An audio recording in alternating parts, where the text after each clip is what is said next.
Dans un récent communiqué, le groupe Mensa, sous la direction d'Alain Foka, a fermement réfuté toute implication dans la récente révision de la constitution togolaise, survenue le 25 mars dernier. Jules Domche, cofondateur de l'organisation, a catégoriquement nié toute participation, affirmant que Mensa œuvre pour la transparence totale dans ses activités.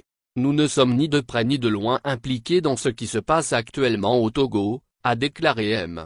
Domche. Il a souligné que la démarche de Mensa consiste à dénoncer et à proposer des solutions, et que leurs propositions en matière de gouvernance et d'institutions sont distinctes de ce qui se déroule actuellement au Togo.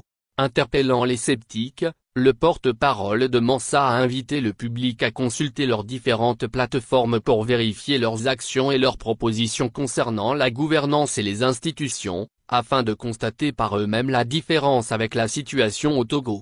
Le groupe Mensa insiste sur l'importance de la vision dans la politique et exhorte à une véritable refondation des institutions africaines pour transformer le continent. Toutefois, depuis que des allégations ont émergé suggérant qu'Alain Foka aurait proposé la révision constitutionnelle au pouvoir togolais, les réseaux sociaux sont agités, appelant à une clarification de la part de Mensa sur la situation sociopolitique au Togo. Face à ces attaques, Jules Domche a souligné que les détracteurs de Mensa se trompent de cible, pointant du doigt les sorciers blancs qui influencent les chancelleries africaines avec des propositions controversées, souvent adoptées sous le silence complice.